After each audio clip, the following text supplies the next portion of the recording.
Hi, this is Ridea Keeping It Real, and we are reading through the Bible using the Good News Bible.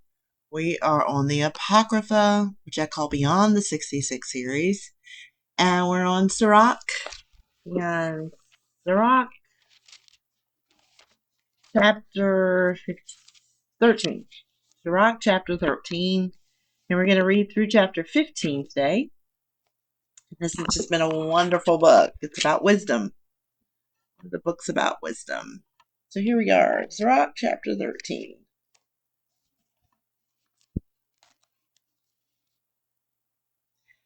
If you touch tar, it will stick to you. And if you keep company with arrogant people, you will come to be just like them.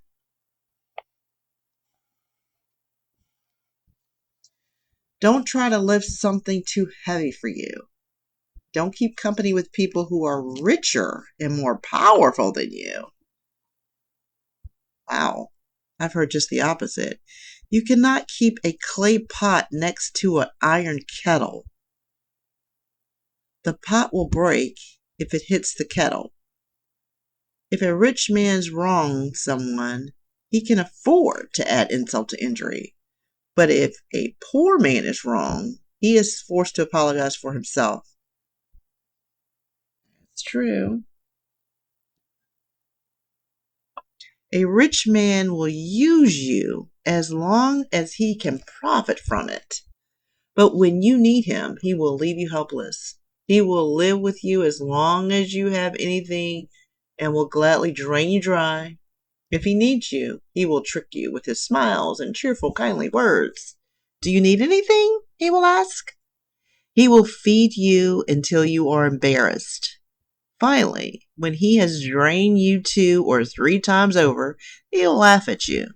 If you see him later, he will pretend he didn't even know you and will pass you by. Be careful not to be misled. You can be enjoying yourself and suddenly find yourself humiliated. If you're invited to the home of an influential man, be reserved in your behavior. Then he will invite you more often. If you push yourself on him, he will put you in your place. On the other hand, if you keep your distance from him, he will forget about you. Don't pretend to be his equal or trust everything he says. In spite of all of his long and polite conversation, he's just testing you. If a person does not keep confidences, he is cruel. He will not hesitate to hurt you and have you put in jail. Keep your secrets to yourself and be careful, for you are always walking on dangerous ground.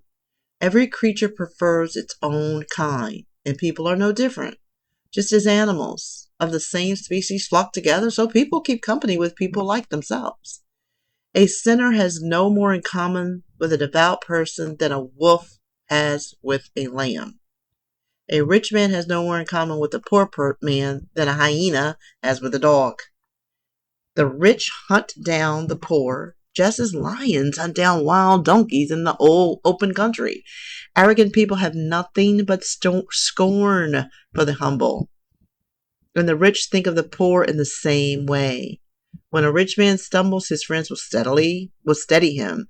But if a poor man falls, his friends will have nothing to do with him. When a rich man makes a mistake, there are many people to cover up for him and explain why all things he what and explain away all the things he never should have said. But let a poor man make a mistake, and he gets nothing but criticism. Even if what he says makes good sense, nobody will listen. When a rich man speaks, everyone is silent, and they praise him for the skies for what he says. But let a poor man speak, and everyone says, "Who is that?" They push him down if he so much as stumbles. There is nothing wrong with being rich if you haven't sinned to get it that way. Yeah, but you and I both know if you've been around a long time, you got to look the other way. If you really want to get rich, a lot of times, you got to cut a couple corners and look the other way. You know it. It's true. But there is nothing sinful about being poor either. Only the ungodly think so. It's what's in your heart that makes the expression of your face happy or sad. If you feel cheerful, you will look cheerful. Although making up proverbs calls for the same intensity. If you look cheerful, you will look cheerful. Although making up proverbs calls for some intense thought. It does. This is some deep stuff right here. 14. If a person never says anything carelessly, he is to be congratulated. He doesn't need to feel guilty. If a person has a clear conscience and never gives up hope, he is certainly to be congratulated. Responsible use of wealth. Let's listen up. It isn't right for someone who is selfish to be rich. What use is money to a stingy person? If you deny yourself in order to accumulate wealth, you're only accumulating it for someone else. Others will use your riches to live in luxury. How can you be generous with others if you're stingy with yourself? If you are not willing to enjoy your own wealth? No one is worse off than someone who is stingy with themselves. It is a sin that brings its own punishment. When such a person does something good, it is only by accident. His selfishness will sooner or later be evident. A selfish man is an evil man. He turns his back on people's needs and is never satisfied with what he has. Greed will shrivel up a person's soul. Some people are too stingy to put bread on their own table. Son, treat yourself as well as you can. Treat yourself as well as you can and bring worthy offerings to the Most High. Remember that death is coming for you someday, and you haven't been told when that will be. Oh, before that day comes, be kind to your friends. Be generous as you can. Don't deny yourself a single day's happiness. Oh, don't deny yourself a single day's happiness. If there is something you want to do, oops, sorry, messed that up. If there is something that you want to do and it's lawful, go ahead. Someday all that you have worked for will be divided up and given to others. So be generous, but also be willing to receive from others. Enjoy yourself, for you will not find any pleasures in the world of the dead. The human body wears out like a piece of clothing. The ancient law decrees that we must die. The ancient law decrees that we must die. Human beings are like leaves on a spreading tree. New growth takes the place of the fallen leaves. While some of us die, others are being born. Everything made by human hands will decay and perish, along with the person who made it. The happiness of having wisdom. It is a happy person who is concerned with wisdom and who uses good sense. Anyone who studies the ways of wisdom will also learn her secrets. Anyone who studies the ways of wisdom will also learn her secrets. So there's no need to be in a secret society, a sorority, a fraternity, and all that to get all the quote unquote secrets. All you have to do is ask wisdom. Go after wisdom like a hunter looking for game. Look into her windows and listen to her doors. Camp as close to her house as you can, and you will have a fine place to live. Build your home there, safe beneath her protecting branches. Shade from the heat. If you fear the Most High, you will do this. Master his law, and you will find wisdom. Master his law, and you will find wisdom. She will come to welcome you like a mother or a young bride. She will give you wisdom and knowledge like food and drink. Rely on her for support, and you will never know the disgrace of failure. She will make you more honored than all your neighbors. When you speak in the assembly, she will give you the right words. You will find happiness and genuine joy. Your name will be remembered forever. This is bringing chills over me.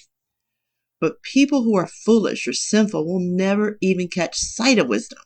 She will have nothing to do with conceited people. She never enters the mind of liars. It is not appropriate for a sinner to sing hymns of praise because his worship is insincere. A hymn should be expression of wisdom. Ow! A hymn should be an expression of wisdom, inspired by the Most High Himself. Free will. Don't blame the Most High for your sin. The Most High does not cause what He hates.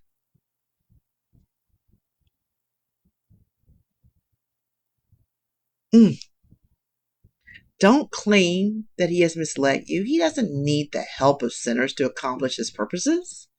The Most High hates evil in all its forms, and those who fear the Most High find nothing attractive in evil. When, in the beginning, the Most High created human beings, He left them free to do as they wished. If you want to, you can keep the Most High's commands. You can decide whether you will be loyal to Him or not. He has placed fire and water before you. Reach out and take whichever you want. You have a choice between life and death. You will get whichever you choose. This is the verse for us to repeat. No, you have the choice between life and death. You will get whichever you choose. The Most High's wisdom and power are great, and He sees everything. He is aware of everything a person does, and He takes care of those who fear Him. He will never command anyone to be wicked or give anyone permission to sin. So you're choosing wickedness. You're choosing sin. That's your choice. Okay. We have one picture to color. He will feed you until you are embarrassed. That's 13:7. That's the rich guy who is just, dealing with you for now. And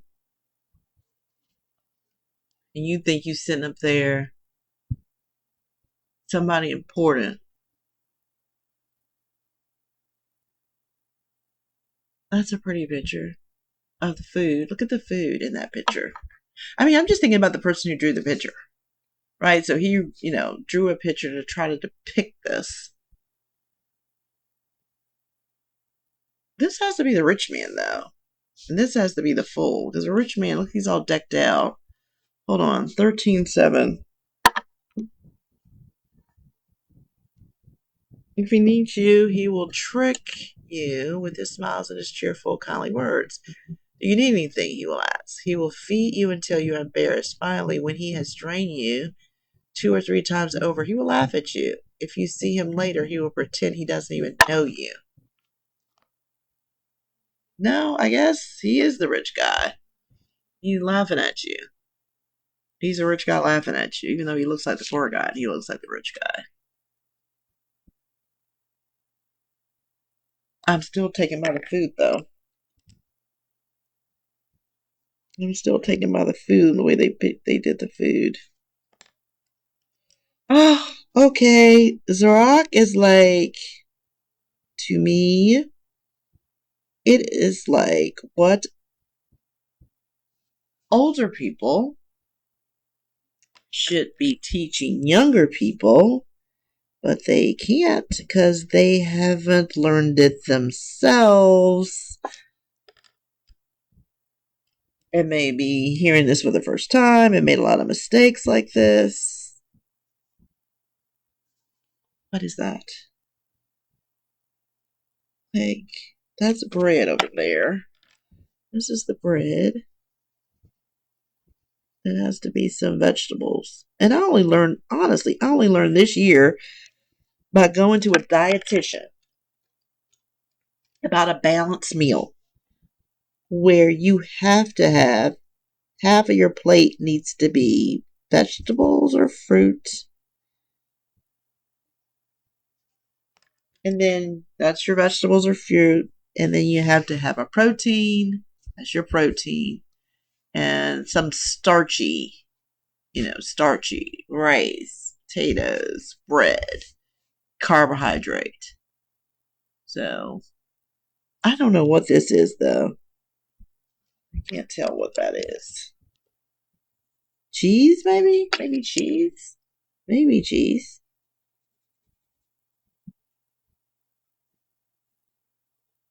Something like that. I don't know what that is. This is just his plate. Silverware. That's his cup over here.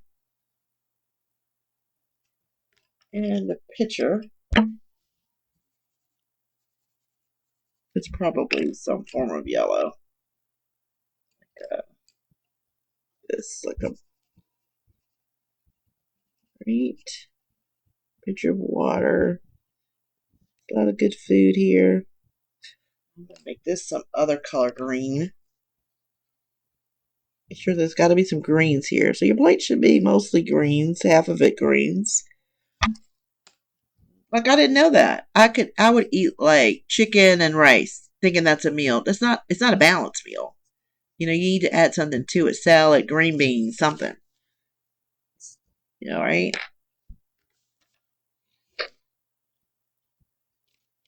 So I do not know why I can never find the gray. I think because I use the gray a lot. So this is interesting. These are interesting, like stories, like not like Proverbs that we've been reading, where there's short, little pithy little sayings that don't relate. They're giving you wisdom, things that you can remember as you're going through life situations, right? And like I said, you find this video, right? You can read it with me. You can read it later. You can get the Sefer or get the Apocrypha. This is the little Apocrypha too that I have. You can get this on Amazon. Little red Apocrypha. But it's in the King James, so it's not like, to me, it doesn't mean no good if I don't understand it. It doesn't. I can read it, and I don't even know what I read. What good did that do me? Not much. So, like, if I read it here and I kind of understand it, then if I want to go back and read it in the King James or some archaic language, then I can. And that's important sometimes, because that word, like religious, was really righteous and they changed it to religious. Important. You need to know that. But wisdom will tell you that that's not the right word. They've changed that word for some reason, right? Look at this guy right here. Like, you know what? You think you somebody because you up in my house at my table eating and I invited you in and you think you ain't nobody. I am fooling you. You ain't nobody. You ain't nobody. And you know what I've learned with coloring? Like right now, like I said, I learned this from my granddaughter. Right now it looks crazy and bad, but you can always fix it up. You just got to start. Don't worry about it. You can start and fix it up. Like I can fix that up right there. The guy in purple, I can fix him up. So now I can fix him up, right? I can take him and I can start coloring in the spots I missed.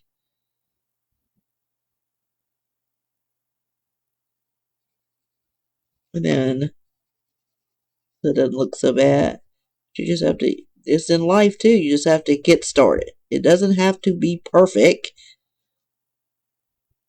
But if you never start, you will never have anything. And that's kind of how I feel with this YouTube channel. Like, you can sit around and watch people do their own YouTube channel.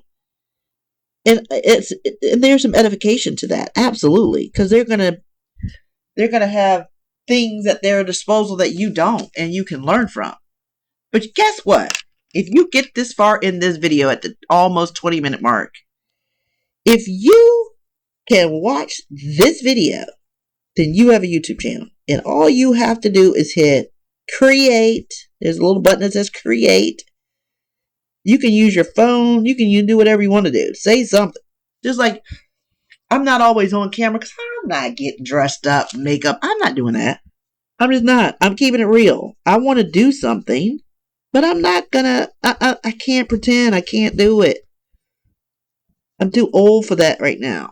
I don't have time for that. I'm not an Instagram person. I'm not gonna get up there and act like something I'm not. I'm not. Right? But what I'm saying, get back to what I'm saying, create something. This is what I told my granddaughter. I got all this stuff with my points on, one of my insurance companies gave me a bunch of points instead of money. And I got all this stuff that was super expensive. I mean, it ended up being like $4,000, right? Of stuff. I said, here you go. Here's your stuff. It's just stuff.